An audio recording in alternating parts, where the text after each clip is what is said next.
Let me start by welcoming everybody here. Thank you very much indeed for coming out, supporting Joyette, supporting FWD to celebrate this incredible achievement. So many, many thanks to our friends from the media. I've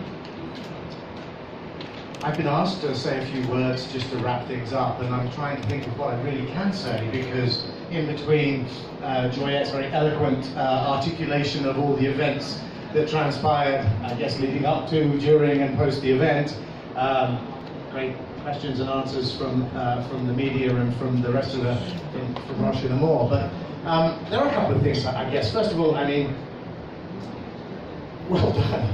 Yes. I mean, well done, well done. Just well done. I've never run a marathon, but I have done a bit of running in my life, and I know how hard long distance is. And I mean, to do it in, as you said, in another part of the world, with conditions that really are beyond anything I think that any of us have ever experienced, which brings a whole new element to the challenges of doing extreme sports, extreme endurance sport. It's not to be underestimated, and I have a small story to share with you. I mean, you are absolutely fearless, and I think what you did in terms of taking on this challenge, dealing with all of the things that geopolitics and stuff like that throws at us, shows a resilience as well. But you are one tough cookie. I know this. So last week I was in Hong Kong, and I happened to have a cup of coffee with Rob. And Rob is a pretty decent athlete, as you know, right? Rob is our Chief Operating Officer, has done, I think, plenty of marathons. I think he's done an Ironman as well. And he's a pretty top-class amateur athlete. And he's very competitive. He's very driven. And, obviously, we'll come on in a minute, because I do want to thank everybody for the sort of pivoting spectacularly that they did and they were able to achieve. But Rob was telling me that this was brutal, right? I mean, he was saying this is brutal. And as Joyette, I think, said, it's kind of a circuit. So was it 4 circuits you did? There were 4 circuits. And you started slowly, which is, I think, a smart thing to do. Anyway, what Rob said to me was, he was hurting, but he still felt pretty good going into that 4th and final circuit. And he felt pretty confident that he was going to be able to retain his place and his position in the race. And then he said, out of the corner of his eye, he saw you. You. And he said, I looked at her face, I looked at Joyette's face, and I knew I was in trouble. And I think he was a fair bit ahead of you going into that 4th leg.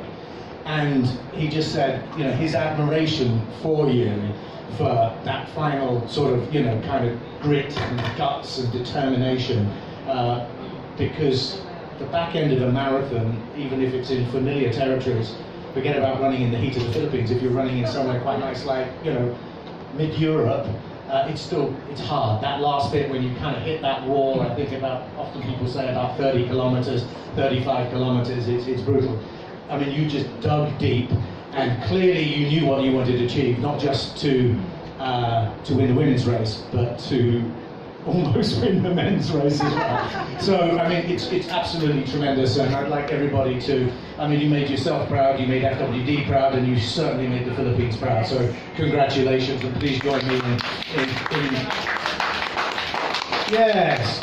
And I think the other thing that I just wanted to say briefly is really kudos to the athletes, because I know, because I've got a couple of my family are sort of reasonable athletes, and I know how mentally it is important. You think you're going to do something, and how tough it is when that something actually gets changed at the last minute. It's actually quite hard, because sports actually is as much about mental as physical, in fact.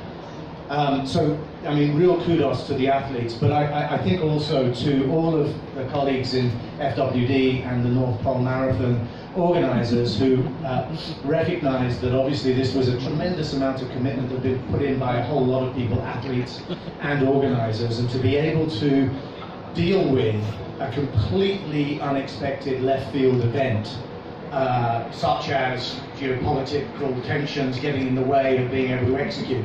And as Joyette said, you know, there are some really critical things around this. It's not like, oh, well, we can put it back a couple of 3 weeks and it'll be fine, because the elements, you know, in the Arctic are, you know, are very finite in terms of what the implications to them, etc. I think it was an incredible thing. And for me, you know, I am proud of what FWD and the organisers were able to do, because this is kind of a bit like a vignette of life, if you like.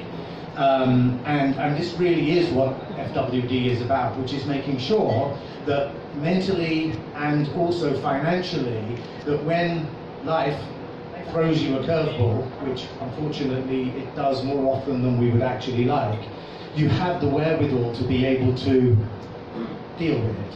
It may not be what you wanted, but at least if you can get an outcome and to be able to work around it. And I think, as I say, this is really what it fully embraced, our whole, you know, get ready to live, celebrate living, and be ready for anything that life throws at you sort of mentality. So congratulations. I mean, some of the guys like Tim and so on and so forth are not here. You'll probably see this video at some point or another. So magnificent performance by everybody.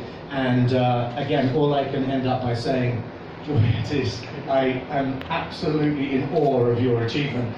4 hours, 10 minutes is a pretty decent time actually in any marathon, to be perfectly honest with you, let alone running around on ice and, you know, bitingly cold winds and so on and so forth. It was terrific.